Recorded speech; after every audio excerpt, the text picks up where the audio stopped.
When do we? Well, I don't know. That could be this could be a very, very long topic, or we can just not really get into super nitty stuff and keep it short. Don't worry, I'll carry it as usual. All right. We'll see. I'm ready. A podcast about bourbon and the ones who drink it. This is Bourbon Matters.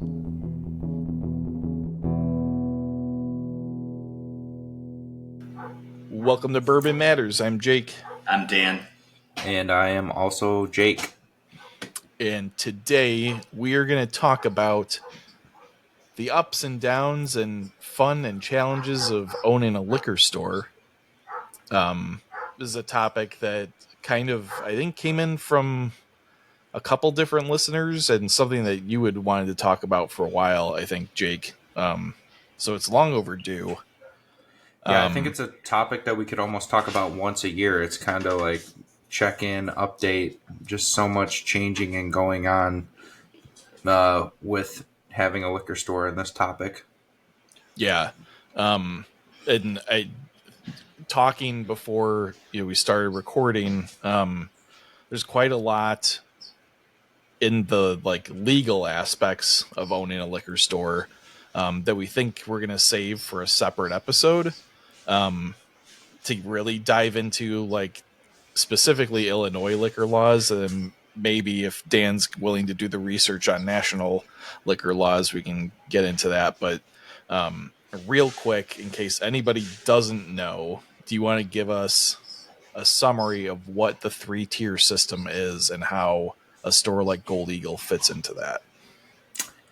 Well, you've got 3 different people that need to touch your product before it can be sold. So the distilleries have to sell it to the distributor, and then the distributor has to sell it to the store. So we can't just go to Whiskey Acres, pick up some bottles, and sell it. Which seems, again, if we go down this rabbit hole right now, this is going to be the episode. Because we could spend an hour just talking about this, but it just seems like in certain situations that might be beneficial because we're not going to drive around the country and the world to pick up products and arrange deliveries and shipments.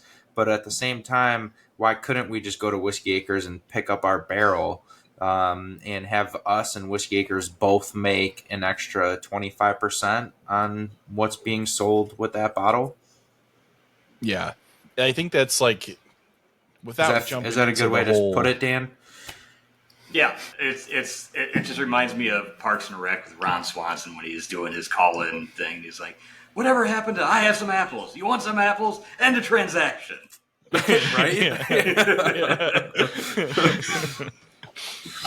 Yeah, I mean, without jumping into the whole thing, I think I'm not sure that everyone quite understands the way the 3-tier system works, and that Gold Eagle or any liquor store or supermarket that sells alcohol or whatever is the end of the line in the 3-tier system, where the consumer can actually get their hands on the product in probably 80% of cases. I mean, we'll talk about how some distilleries like Whiskey Acres kind of are granted the ability to work around that in a limited capacity on a future episode. But what's it like having to deal with distribution versus direct to the manufacturer or distiller in this case?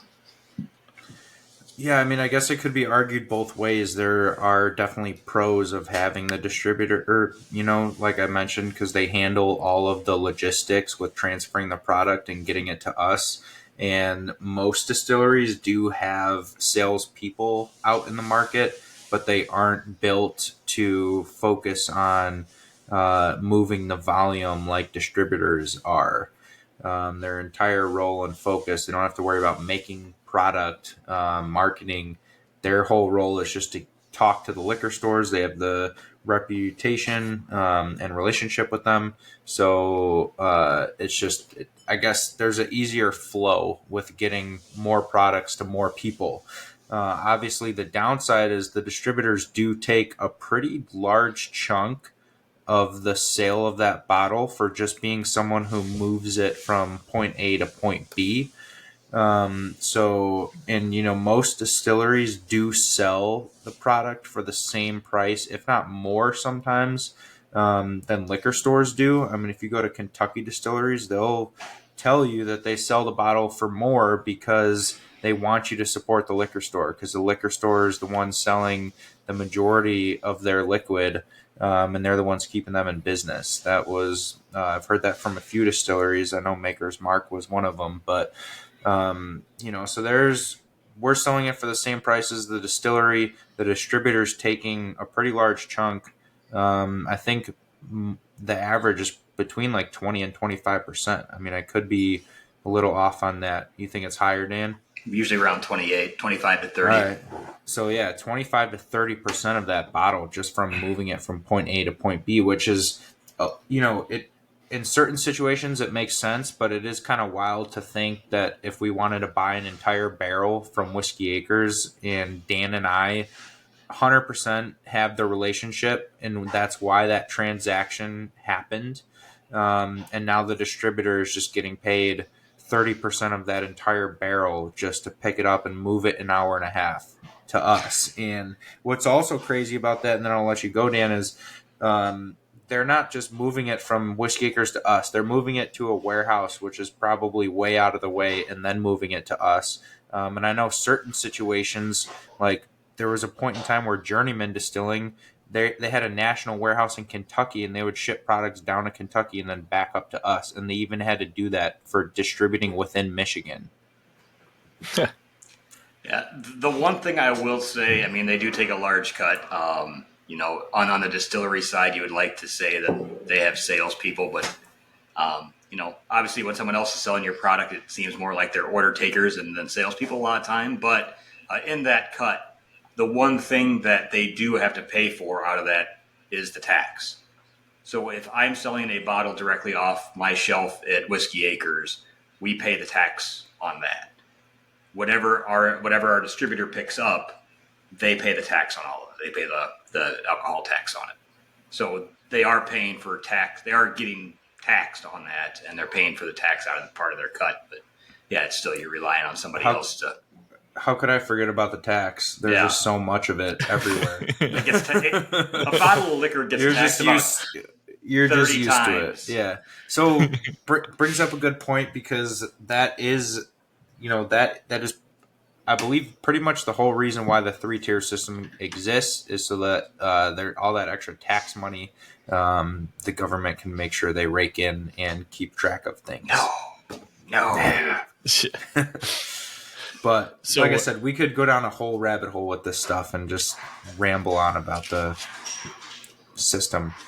Yeah, and I think it's interesting. Dan, correct me if I'm wrong, but do you only work with one distributor, or do you have several that Whiskey Acres works with? Usually it's one per state. Because otherwise, then you're fighting against things, and prices are all set and everything. You're basically with one per state now. There's certain distributors that are pretty large that are in multiple states. We don't use the same distributor for any of our states, even though they're in some of them. You kind of got to look on our side, and Jake deals with this as well too. Is you have your big distributors, which are nice because they have lots of people and they're in lots of places, and they can have a lot of touch points with your product. Now, if they're making those touch points or not, it's a different story. Or you can hire a smaller distributor that may only have 3 or 4 people. They're going to have a really good relationship with the distillery, but then they're going to the same amount of stores that a big distributor has, where they might have 30 people to have touch points. So then you could have a weaker relationship on the distributor side if you're using a smaller one with the liquor stores, but a better relationship with the distillery, where if you go larger, it can be opposite. But at the end of the day, it depends on who's representing you in that distributor license. Because, you could have a good sales rep or a bad sales rep. And, I just heard it today when I was in a liquor store. Is we were with a distributor that got bought out, and that liquor store had an issue with their rep, and they just stopped buying anything from that distributor. Mm-hmm. And that happens. So. Yeah, I think it's an interesting contrast, between the distillery, which in most cases is dealing with multiple distributors, but like you said, it's one per state typically. Where like a liquor store, and Jake, you can speak to this a little bit more, but like you're dealing with dozens of different distributors. Like way more than a dozen, probably 30, maybe up to 50 different distributors. If we're just talking liquor, probably 12 to 20, somewhere in that range. But if you're talking beer distributors, there's a couple wine distributors. I mean, most, wine distributors will also distribute some liquor, and vice versa. But yeah, there's a lot of distributors, and it used to be, this is probably a good episode to get my dad on, because I know it used to be only, 3 to 5 distributors, and you could actually put your product with multiple distributors, and then the reps would go into the stores and just negotiate deals and get you, try to get you a lower price than the other distributor. But that was also when there was, 10 vodkas, 5 gins, 5 bourbons, 5 single malts out there. So now with how many products we have, we need more distributors if that's the way that the system has to go. Yeah, you and like can't cross over. You can't sign with another distributor for the same territory. So there's certain brands for like different counties will have 5 different distributors for Northern Illinois, because for every county there's a small distributor. Mm-hmm. That's what I think is a little counterintuitive to the whole distribution model. Is you would think that having all these different distributors feeding you product, you would have that negotiating power and that competition.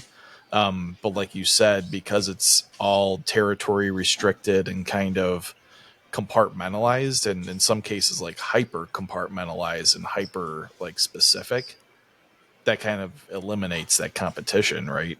Yeah, it's all set up just so that they can make sure they get their tax money.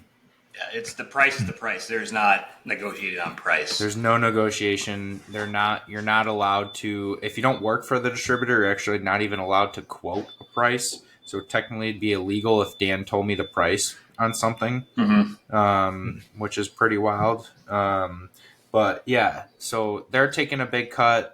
And a lot of times they are setting the price for certain items. We as a liquor store pretty much have a flat markup on everything that comes in.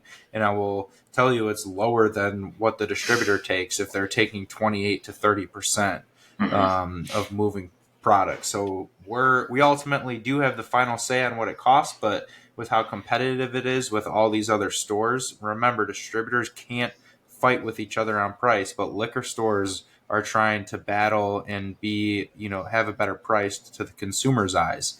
So ultimately, yes, we do pick what price we want to sell it, but we work off of a very flat kind of low margin, and whatever the distributor sells it to us at is going to determine what we sell it at.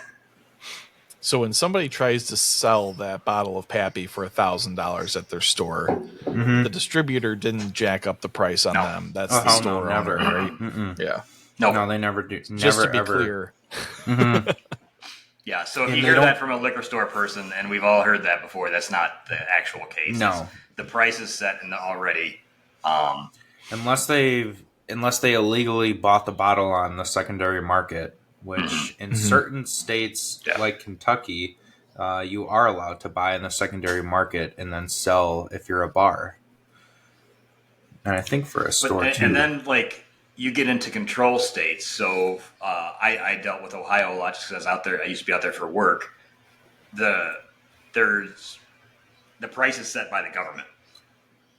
It's Yeah, basically yeah. it. I mean, every state's different. There's, I'm pretty sure South Carolina's like that too. But yeah, Yeah, there's a bunch of them that are control states where the government's in control of pricing and everything. So Yeah. that way they know Michigan, exactly. Michigan's like Michigan, that. Utah. So Yeah.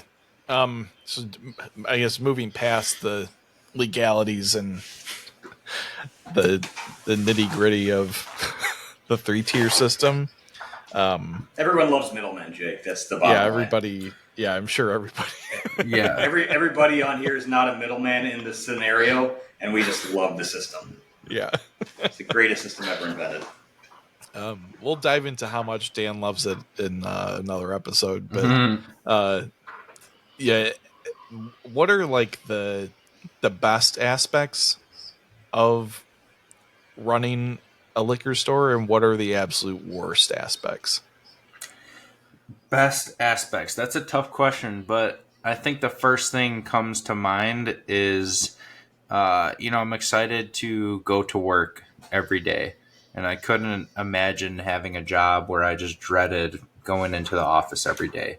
Obviously, working with liquor is fun.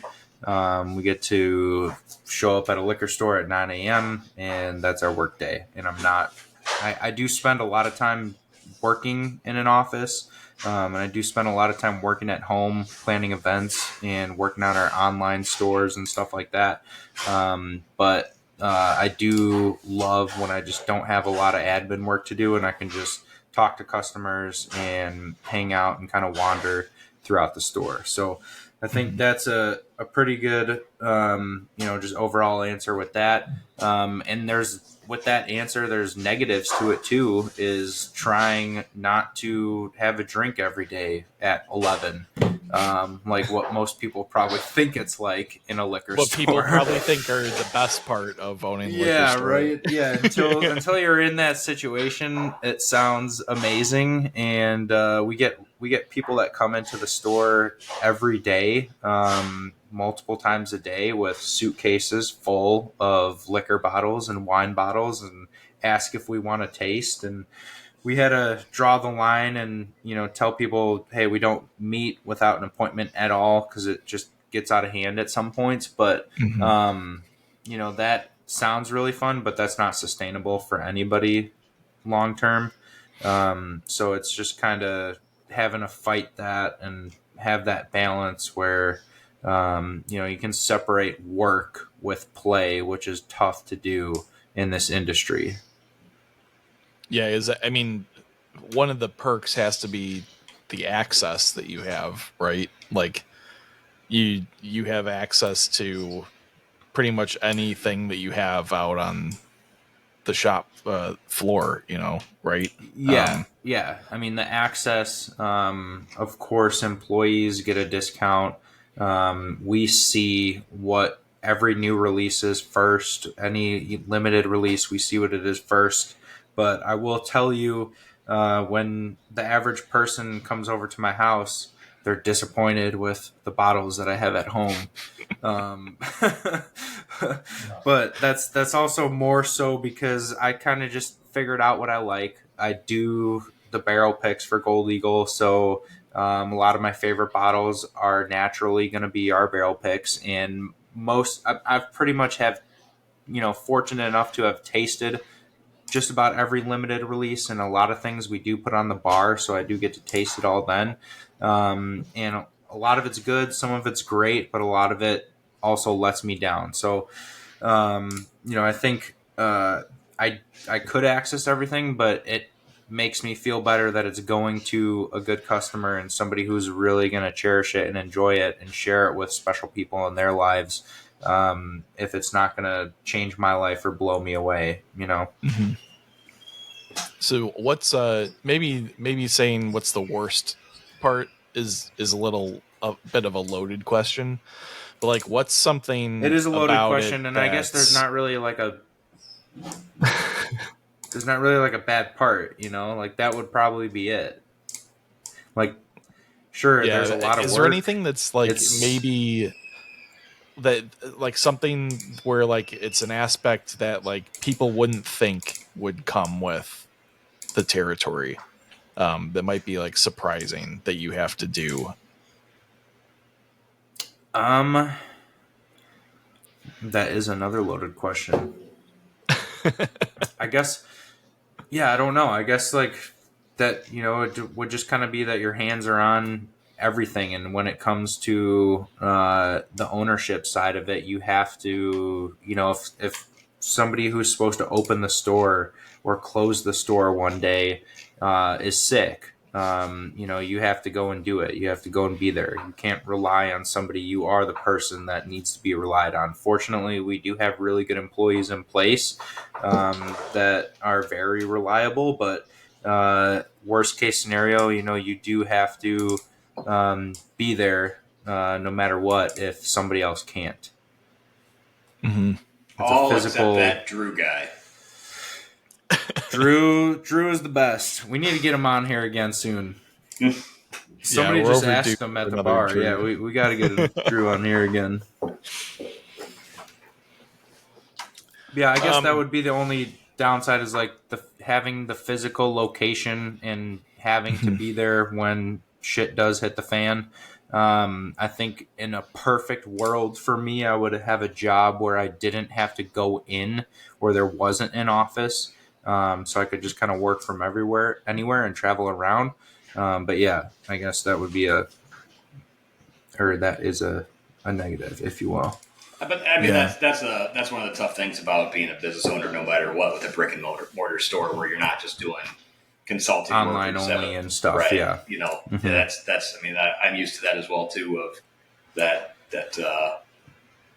anything that can go wrong, you're the one to fix it at the end.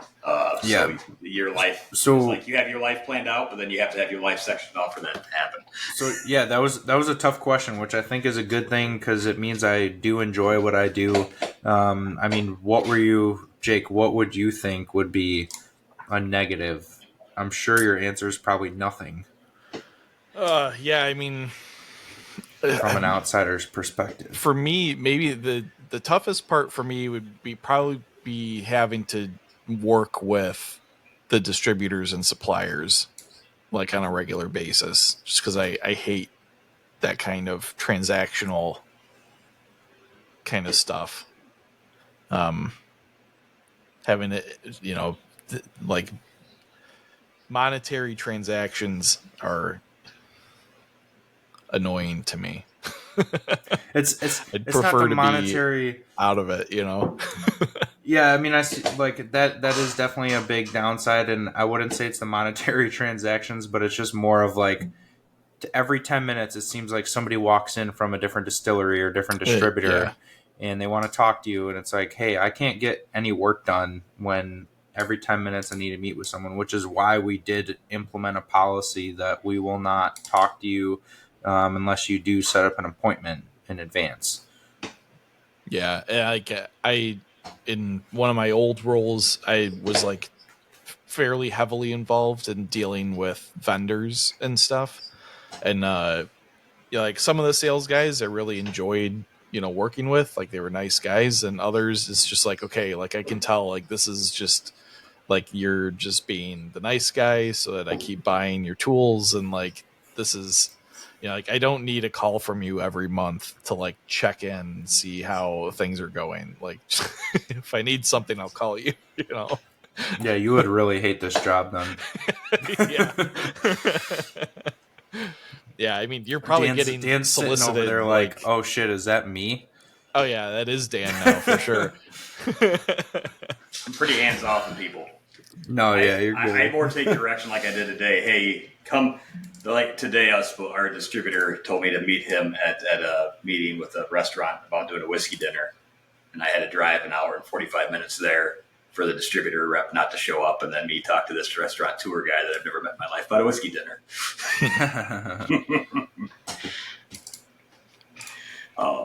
My thing I'd hate most about your job, Jake, just coming from my previous career, dealing with the customer. Not all customers, the customer. And we all know what I mean when I say the customer. That is another downside. Are you talking about And the it- people on the Pappy board? No, to No, be very clear, like it's point probably 0.00001% of the customers. Just that one person who just something bad happened to them that morning. They were looking to pick a fight. They come, whatever. Just like that. Any retail business, any kind of business where you're dealing with transactions with a customer, that's going to happen. Yeah. I take my thing back. That's probably my worst nightmare. Yeah, I was gonna say you would never be able to handle that, Jake. I know you wouldn't be able to handle that. It's like you have to. The customer has to always be right, but there definitely They're are never- times where they're 100% wrong, Yeah.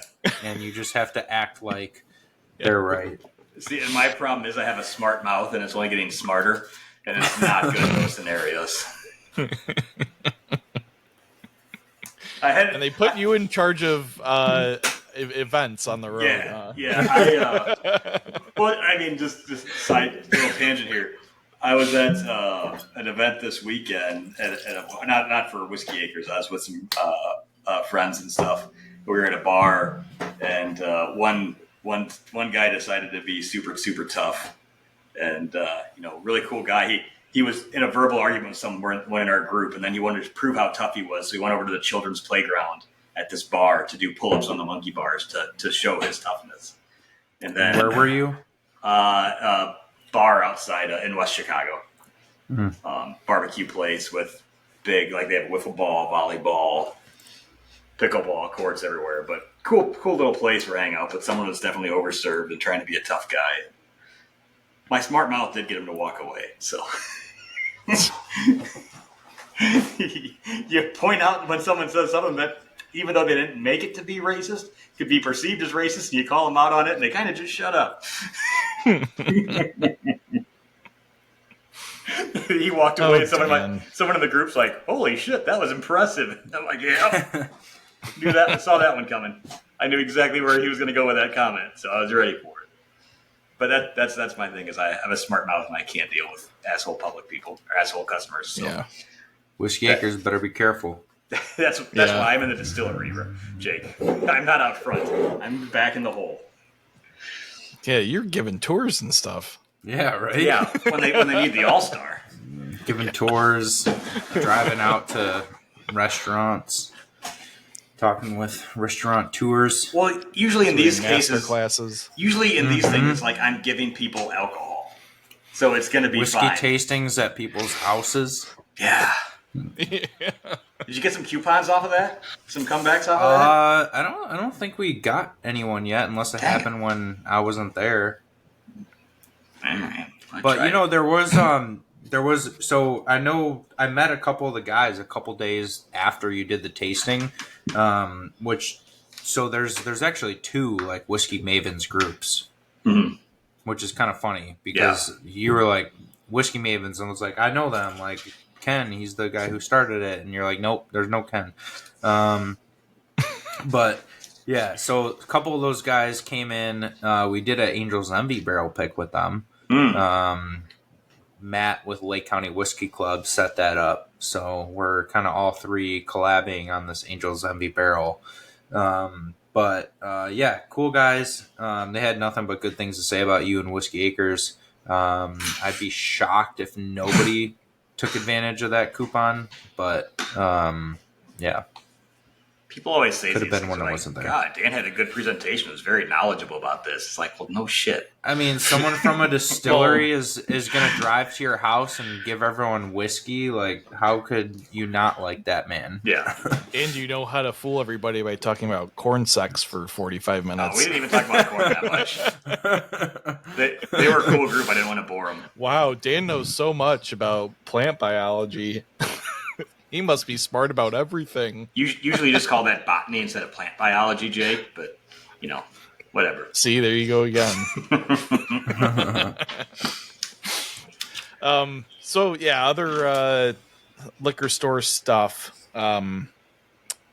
What's your number one selling product, and what's your lowest selling product?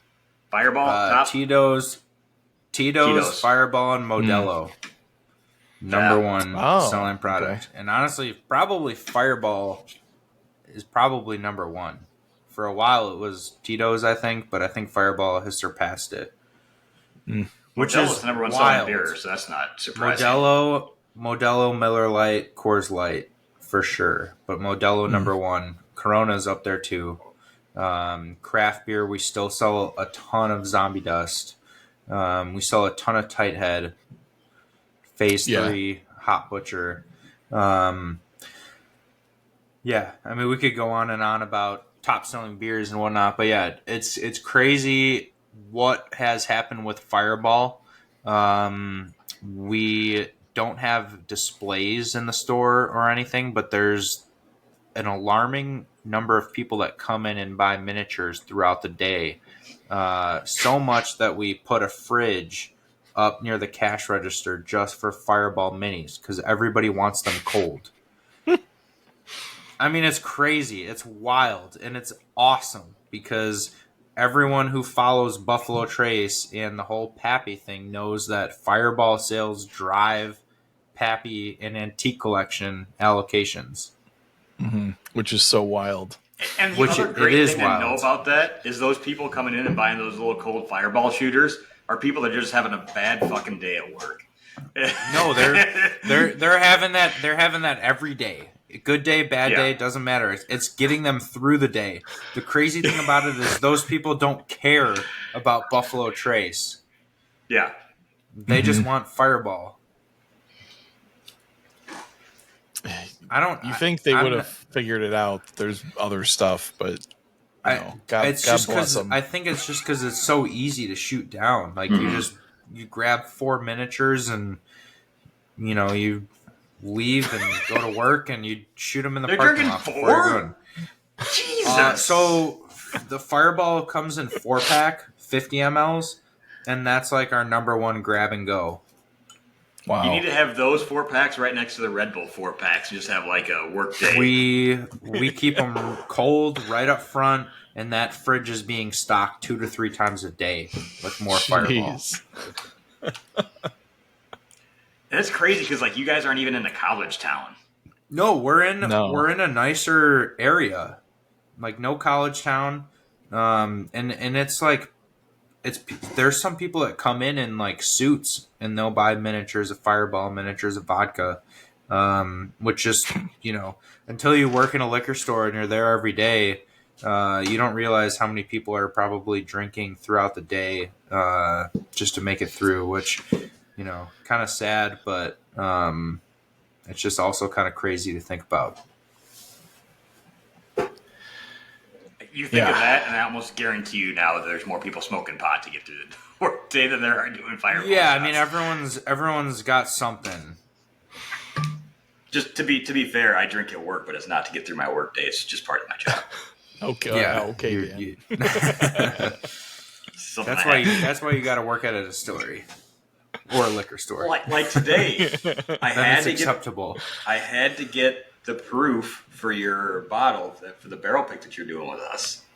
Yeah, Dan had to try a bunch of samples. I didn't have to try a bunch of samples, but it's like I had some in a glass just sitting there that I got the proof off of, and then there's just whiskey sitting in the. You don't want to waste it, especially when it's a good barrel that Jake picked. So it was 10:30, so had a few hours of work. So, what's your worst seller? Worst seller. We don't have a worst seller because if it doesn't sell, then we're going to close it out and move on. Yeah. Well, what's like? Is there anything surprising that you would think would be a higher seller, or that people would think What's the would be a biggest higher thing? seller? But What's the isn't? biggest shock you had? Something you thought would sell well and didn't.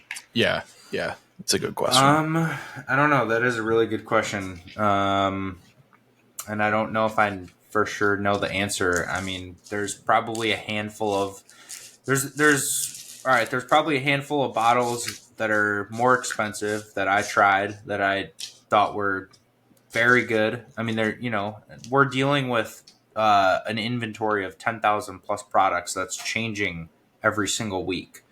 So there's a handful of things that I tried that I really loved that haven't really sold. And it's not that the product's bad. It's not that we picked a bad product to put on the shelf, but there's just a ton of things that people don't know about, and a ton of companies that don't put any marketing behind their liquid. They just make a good product and then hope it sells. The distributor, they're probably with a smaller distributor. The distributor doesn't do tastings or offer any support on it. So I think there's a lot of undiscovered things out there that just don't sell for whatever reason. Give us one. I was going to say, in a totally unrelated note, tonight's coupon code will not have anything to do with this. That's a good idea, and I'm gonna have to even pull up our online store to look this one up. But there's this New Zealand single malt that comes in a 375 milliliter bottle. I've had that. We had that at work. It's like I'm blanking on the name, but it's like 131 proof. Mm-hmm. And they only, so New Zealand is one of those places. Okay, the Cardrona. That's it. Yeah. So the one that we have is comes in a cool box. Yeah, it comes with a really cool box, cool bottle. The one we have is called Just Hatched. They do extremely small batches, and the New Zealand climate is kind of almost like Texas, where they just get a ton of evaporation, and the oldest thing that's getting bottled there is like 5 to 6 years. So this one's like a 3-year-old. It's 131 proof. Tastes like 100 proof. Ton of complexity. Ton of flavor. I knew it would be a hard sell when I took it in, but we, pretty much did it just for that person that's looking for something extremely unique and different.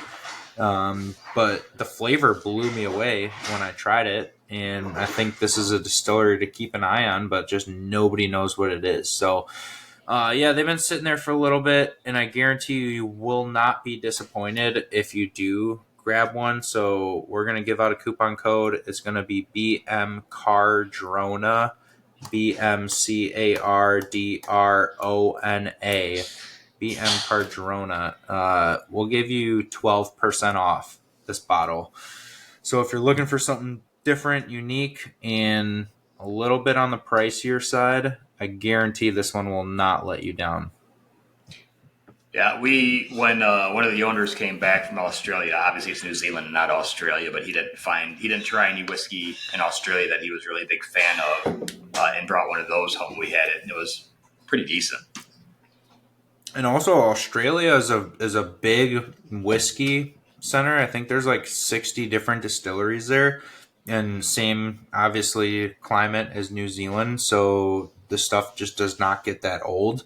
But only like 1 or 2 Australian brands import to the U.S. or export to the U.S. So, I think there's still a lot of undiscovered stuff out there. But even Starward, who I think is great, and people do know about them, they still kind of have a little bit of a hard time competing with all the other single malt from around the world. That the Starward, was it Lagavulin? Or Lefroy collaboration was phenomenally good. It was Lagavulin. That one, that's phenomenal. Yeah, very tasty. Just a little kiss of peat. Yeah, it's super complex. The benefits of that, like, it's like near desert climate, so yeah, like pretty similar to Texas, like you said. Really. Draws all those flavors out of the barrel in like a really great way. Jake, if you could change one thing about Gold Eagle's store, what would it be? Bigger bar. It can't be bigger bar, bigger store. Why not? Your current setup right now, if you had your current setup, what would you like to change on it? But you just expanded the bar, so you can't expand the bar again. Okay, I don't know if that would be my answer, but like, what else would I don't know. What would you guys change if you guys took over in my role? Only whiskey. Like, I'm trying to make changes so Jake all wants the to go time. out of business like always. Jake I'm wants trying to make changes all the time. My brother Brett and I were trying to make the store the best we can. Our dad too, and every day, like I go to work thinking about what I can do to make the store better. That's our whole goal. So, if there was something that I knew or thought of, then I would be doing it. Obviously, I have a lot of ideas. Like I would love to have a patio with the store so people could smoke cigars and order Oh, pours. That would be nice.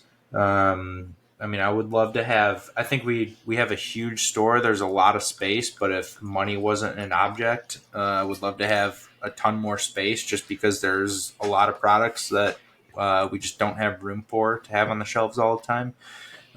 But yeah, I don't know. Like, what would you do? You guys know Gold Eagle pretty well. Give me some ideas. I'm glad I saw you start stocking like super nice clear ice cubes and spheres. That was a great call. Yeah, that was big. That was long overdue. So like we're always thinking of what could we possibly do to make the store a better place. And also keep it profitable, of course. Dan's smirking over there like he's like, oh, free Whiskey Fridays and No, Yeah. dude, I'm all about the bottom line. I'm all about the Yeah. black numbers, man. Uh-huh. I have one for sure, and Right. one I'm probably Let's gonna hear take it. flack for. Better air conditioning.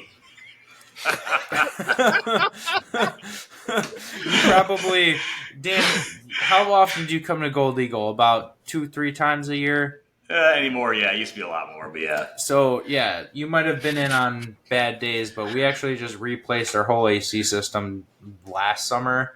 And we've had people complaining that it was too cold.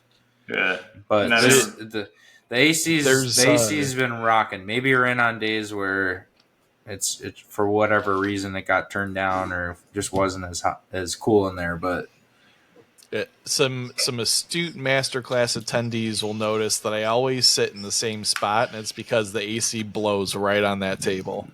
it also blows on the chess table. Oh yeah. The second one, I'm gonna take flack for this. Mm-hmm. I'm ready for the hate comments on it, and I'm fine with that. New paint scheme. What color would you like to see? I don't know, but a new one. So we've been wanting to do the ceiling tiles for a long time Mm-hmm. because they're just kind of gray and meh and like school classroom ceiling tiles, but it's expensive. Mm-hmm.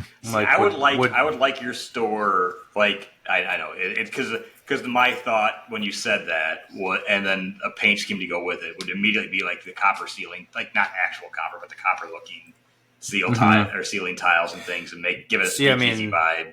But that's very expensive. Just the cheapest new tiles that we could find. It was going to cost us like $30,000 Yeah. to redo the whole ceiling, Mm-hmm. and those were the cheapest tiles that pretty much we could find. I mean, it's a pretty big ceiling. It's a big So building. obviously, improvements like that would be great. And if the distributor stopped taking 30%, then maybe we could get there a little bit quicker. But I think it's worth mentioning again because I don't think a lot of people realize like how low of margins liquor stores work on. Mm-hmm.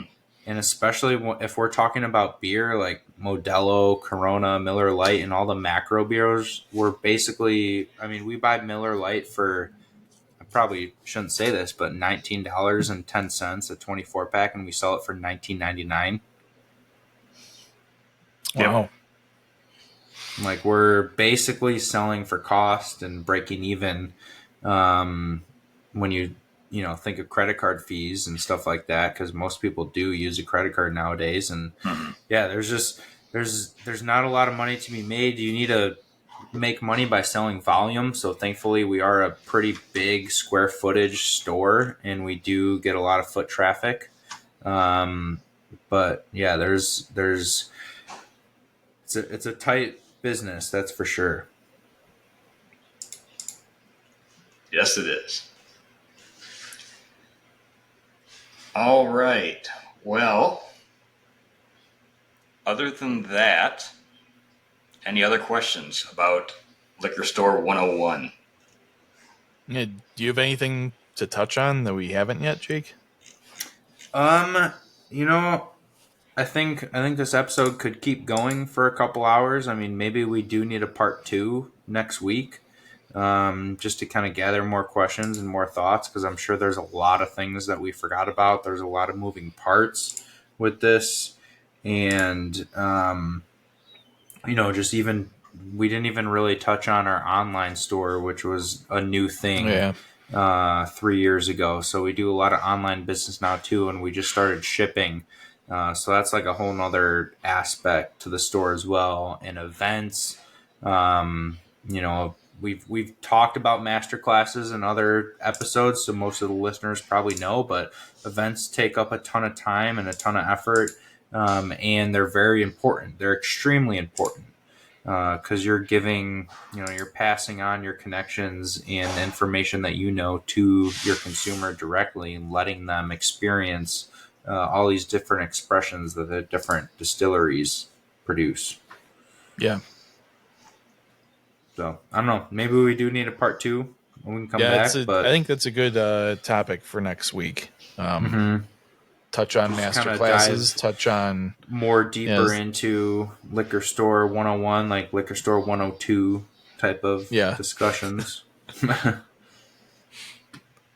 call it 201. Let's go to the next level. 201, all right.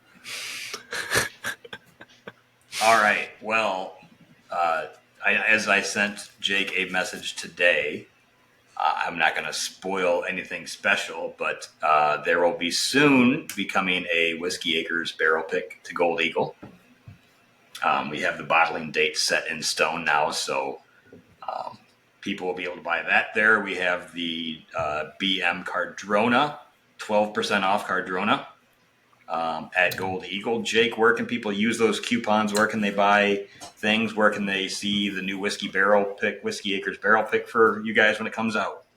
goldeaglewine.com. You can also download our app on Google or Apple App Store. Use that BM Cardrona, 12% off the Cardrona single malt, just hatched. You will not be disappointed. And Dan, I'm excited for that Whiskey Acres barrel pick. I think obviously this is something you guys have never released before, but I think a lot of people will start to turn their heads at Whiskey Acres once they get a taste of this barrel. That and the 7-year, I think, has really started to change people around. But yeah, new yeast and a new mash bill on this barrel pick. Yeah, it's very tasty. I can attest to that. And Dan had nothing to do with the actual making of this whiskey, so it's good. Not at all. This is a lot longer than I've been there. Dan did the important thing of getting the sample to me, and now we're about to show people what Whiskey Acres is actually all about. Yep. Jake, where can people listen to us? Where can people look at our social medias and things of that nature? Yes, you can listen to us on Spotify, Google, Apple Podcasts, and anywhere else you listen to podcasts. You can watch us on Spotify and YouTube. Make sure you like, subscribe, rate, share with your friends. Sharing is really important. Trying to pump those numbers up. Yeah. You're really going to pump it up with that close, Jake. Way to really bring it home. Take them home, Dan. Christ. Come on. If you want to leave us a message, Instagram, Facebook, or email us at bourbonmatterspodcast@gmail.com. And you know what? Leave a comment about what you would like to see Gold Eagle make a change to their store as. Yeah, sure. Not? I mean, yeah. Let's hear it. And if you're one of those customers, I really want to hear it since it's going to be about Gold Eagle this time. Yeah. All right, boys. All right, cheers. Cheers.